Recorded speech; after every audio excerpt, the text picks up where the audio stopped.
Começa agora Racismo e Intolerância. A violência contra as religiões de matriz africana em Belém do Pará.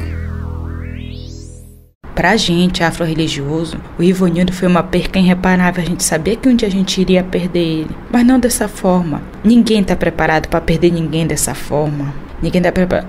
A gente não perdeu, tiraram ele da gente, que é diferente. Tiraram, arrancaram um pedaço da gente. E levaram muito da nossa história também. O relato que abre este documentário é de Mayumi Maiara, esposa de Ivanildo dos Santos, conhecido como Pai Banjo, candomblessista da nação Queto, assassinado no dia 29 de setembro de 2016, na frente do filho, de apenas 5 anos. Emocionada, Mayumi lembra dos detalhes daquele dia que mudou drasticamente a vida dela e de seu filho. Quando eu saí de dentro de casa, eu vi ele jogado no chão, me deu um desespero muito grande.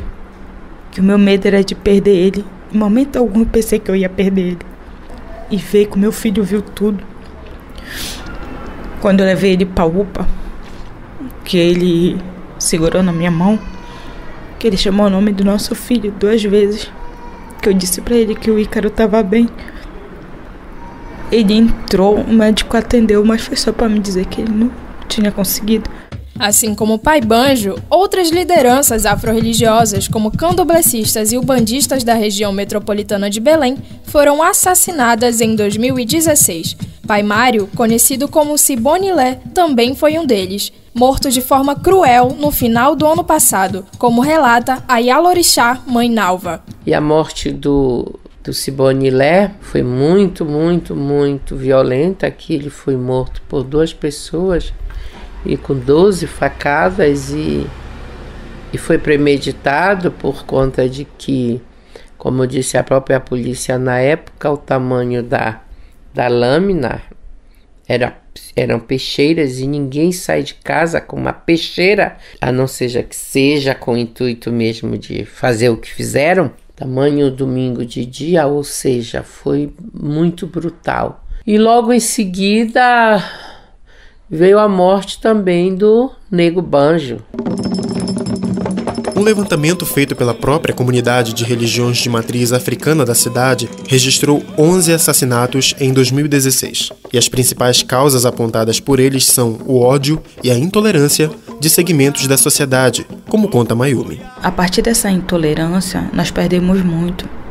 Perdemos o Ivanildo, perdemos mais outros irmãos. E o que aconteceu? A gente está sendo hostilizado, a gente não pode vestir nossa roupa branca, a gente não pode botar nosso torso, a gente não pode andar com a nossa conta do nosso orixá porque a gente é discriminado. As pessoas riem, as pessoas se afastam da gente, as pessoas sentem medo, elas simbolizam a gente como uma religião satânica. O porquê? Não tem o porquê. Para a comunidade afro-religiosa, as mortes ocorridas em Belém no ano passado refletem a violência por trás do preconceito e do racismo religioso. Esse termo é constantemente usado por seguidores e adeptos da cultura africana e suas práticas, já que desde a escravidão no Brasil, as religiões de matriz africana seguem resistindo a todos os tipos de estigmas e violências. Esse racismo religioso não é apenas social, mas também institucional. Quando um afro-religioso que sofreu algum tipo de violência vai à delegacia, por exemplo, é comum os casos serem tratados como briga de vizinhos ou situações de menor importância, até mesmo nos casos de homicídio, como destaca a ouvidora do Sistema de Segurança do Estado do Pará, Ana Lins. Uma das características desse crime é justamente a invisibilidade e o fato de algumas autoridades policiais não reconhecerem como crime de intolerância. Sempre é briga de vizinho, sempre é porque alguém estava bebendo, ou sempre por questão, inclusive, de alguns terem a condição sexual diferenciada, e nunca é pelo fato de que realmente são sacerdotes ou são ligados à religião, às religiões de matriz africana. A invisibilidade apontada pela ouvidora Ana Lins ocorre de diversas formas. Um exemplo disso é o caso do próprio Pai Banjo, que com muita insistência de Mayumi, sua esposa, e da ajuda de outros afro-religiosos, o processo de investigação sobre o crime teve andamento. que o caso do Ivanildo, ele não foi mais lento, não só por mim, mas por muitas outras pessoas que correram atrás junto comigo. Meus amigos correram atrás. Mas eu vou te falar, por papel dele ser transferido da delegacia de homicídio de Encoraci para a delegacia de homicídio de Belém, eu fui 8 vezes num lugar só para achar os papéis para trazer. Papel que tinha perdido, papel que não sabia onde estavam. Então eu tive que ir ali, estar correndo atrás. Você está ouvindo Racismo e Intolerância. A violência contra as religiões de matriz africana em Belém do Pará. O cotidiano dos povos de terreiro é um desafio a cada novo dia. Mas o que está por trás desse ódio capaz de matar? Para os afro-religiosos, muita dessa violência está ligada diretamente ao crescimento do fundamentalismo religioso por igrejas pentecostais e neopentecostais, inclusive dentro dos presídios. É o que relata a mãe Jusilene Carvalho. Na maioria das vezes, o ódio contra a nossa religião dentro dos presídios, porque as igrejas neopentecostais, elas entram dentro dos presídios e dizem para aquelas pessoas que estão lá, que a maioria são negras, são de periferia, mas os pastores, quando entram lá, os obreiros, eles dizem que as pessoas estão lá porque o demônio a fez cometer crimes, fizeram elas cometer crimes. O Zé Pelintra induziu a usar droga, o Tranca-Rua, o Exu Caveira.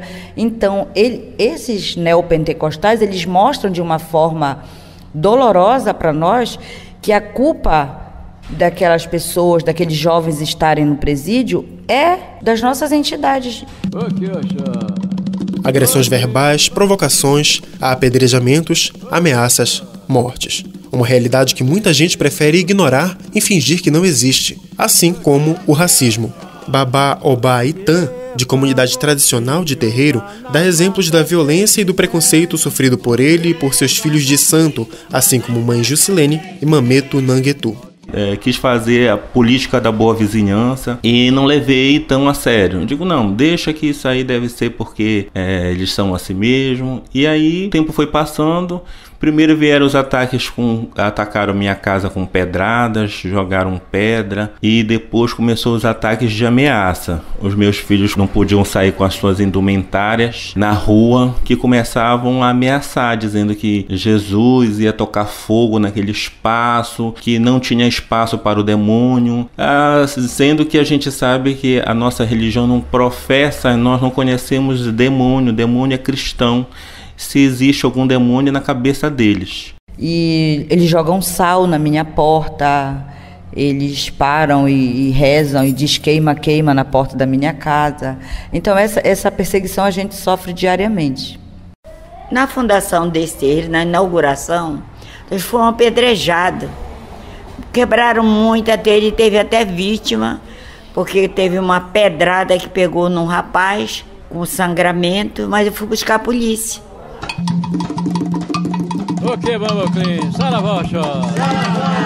Apesar do grande número de casos de violência, ainda são poucas as denúncias formalizadas na Delegacia de Combate a Crimes Discriminatórios e Homofóbicos em Belém. Em 2016, apenas 3 casos foram registrados como injúria racial, mas até março deste ano já foram registradas o mesmo número de todo o ano passado, o que mostra um possível aumento na iniciativa de registrar a ocorrência e um conhecimento maior na importância desse ato. Com isso, hoje eu aconselho todos os meus irmãos de axé, as pessoas que passam pelo mesmo problema que eu passei. A maioria das pessoas vem em busca desses conselhos. Eu acabo trazendo um pouco da minha experiência, do que eu passei, né? Porque eu passei isso na pele. E lutando hoje contra esse racismo religioso. E peço para que todos os meus irmãos possam ter esse tipo de consciência, que a gente não pode jamais se calar diante dessa raiva, desse racismo, dessa violência. Se você não fizer denúncia para o Disque 100, o Disque 100 não faz de estatística e não manda investigar. Apesar de muitas pessoas não acreditarem que a intolerância religiosa possa atingir um nível de violência extrema, dados do Disque 100, canal da Ouvidoria Nacional de Direitos Humanos para Registro de Denúncias, mostra que em 5 anos, o número de denúncias por intolerância religiosa no Brasil aumentou 3.706%. Com isso, o Ministério das Mulheres, da Igualdade Racial, da Juventude e dos Direitos Humanos lançou em maio de 2016 a campanha chamada Não Importa Sua Crença, Acredite no Respeito, que aborda o racismo e a intolerância direcionados às religiões de matriz africana e de terreiros. A capoeira já foi crime um dia. Hoje é patrimônio da humanidade. As religiões de matriz africana também já enfrentaram preconceito. O problema é que pouca coisa mudou. Os cultos afro-brasileiros fazem parte da nossa herança cultural. Mesmo assim, são os principais alvos do racismo na religião. Denuncie a discriminação. Não importa a sua crença, acredite no respeito. Após os assassinatos do ano passado, a comunidade de matriz africana de Belém elaborou uma proposta de grupo de trabalho dentro da Secretaria de Segurança Pública do Estado para tratar dos casos. Mãe Jusilene é membro do GT e explica o seu objetivo. Na verdade, a criação desse GT surgiu da nossa provocação, foi a provocação do povo tradicional de matriz africana que provocou a criação desse GT. E o que nós queremos com esse GT? Estar junto às forças policiais, ou de segurança, na verdade, do estado do Pará, para dizer o que nós sofremos e também estarmos ao lado dessas mesmas forças de segurança para mostrar como os crimes acontecem e o que provoca os crimes, porque a maioria dos delegados não registram a ocorrência como perseguição religiosa. Para a ouvidora do Sistema de Segurança do Estado, Ana Lins, a proposta traz um grande desafio.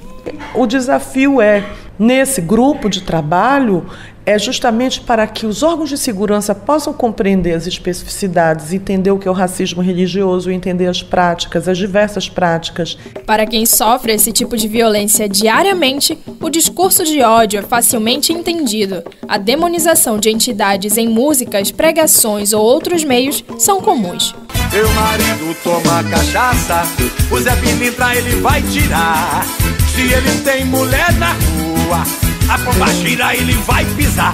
E se o teu lar é uma miséria, a mulambo ele vai expulsar. Toda a casta de demônio o barão veio cortar. Músicas como essa carregam em suas letras o discurso da intolerância que persegue os povos de terreiro. Mesmo com toda essa violência, a polícia ainda encontra dificuldades de relacionar os casos de homicídio com a religião. O delegado Givago Freitas, responsável pelo andamento das investigações da morte de Pai Banjo, aponta outras motivações para a causa da morte. Levantamos aí várias teses, inclusive essa de intolerância religiosa. Mas, na verdade, chegamos à autoria do fato, inclusive o autor deste homicídio ele está preso. E a motivação que nós identificamos ao final deste procedimento é que, na verdade, ele não foi morto por intolerância religiosa. Ele foi morto porque ele era uma pessoa muito correta e ele não aceitava certas condutas junto à sua residência, dentre elas, venda de entorpecentes. Mesmo assim, ele afirma que a ineficiência do Estado para combater esse tipo de crime ainda é uma realidade que persiste em todo o país. E eu não tiro o direito dessas pessoas de reclamarem, e não só os afro-religiosos. Eu acredito que a população em geral, ela se sente desassistida pela segurança pública, basta ver os números, ligar os noticiários, né? Infelizmente hoje o Estado ele já se mostrou ineficiente, né? O meu chefe ouvir isso, ele não vai gostar nadinha, mas essa é a verdade, a minha posição como cidadão e como profissional de segurança. Se hoje nem a saúde, né, nem a educação ainda é prioridade no nosso país, imagina a segurança pública, né? Mayumi ainda supera com dificuldade a morte do seu esposo. A vida dela e de seu filho não serão mais as mesmas. O que esse homem fez, ele desestruturou a minha vida,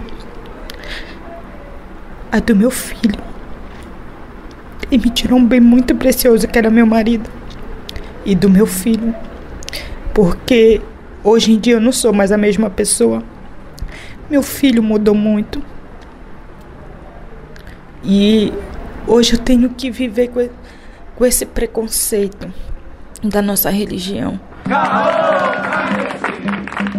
Mas mesmo com a dor e sofrimento causado pelo ódio e o racismo religioso, os povos e comunidades tradicionais de matriz africana e de terreiro fazem questão de desmistificar as suas religiões para que a sociedade saiba que o que todos merecem é respeito. Nossos deuses são a natureza. É isso que eles não ensinam nas igrejas. Esse empoderamento às pessoas. E se a pessoa quisesse ficar na igreja, precisava eles destruir uma cultura que chegou primeiro no Brasil. Se tu for ler a história da religião, a cultura afro é mais antiga do que as outras. Quanto as religiões não forem unidas e fazer a cultura do bem, da paz, e ver todo mundo, como está escrito na Bíblia, que são filhos de Deus, nós vamos continuar assim. Então, o que a gente quer é o respeito. A gente costuma dizer que a gente veste branco porque é da paz. A gente veste o branco da paz, a gente põe nosso torso. A gente não quer ser olhado de forma indiferente por conta da nossa roupa, por conta da nossa conta que a gente carrega do nosso orixá, que pra gente é a nossa proteção. A gente não quer ser hostilizado, a gente não quer passar preconceito por conta disso.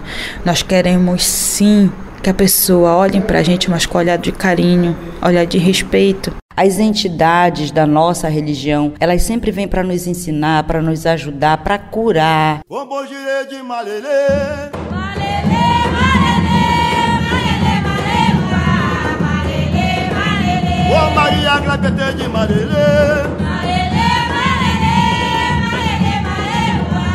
Este documentário é um produto da disciplina de Laboratório de Radiojornalismo da Faculdade de Comunicação da Universidade Federal do Pará. Locução de Denise Salomão e Alisson Lameira. Produção e roteiro, Denise Salomão. Edição, Nilo Ferreira. Professora coordenadora, Lorena Esteves.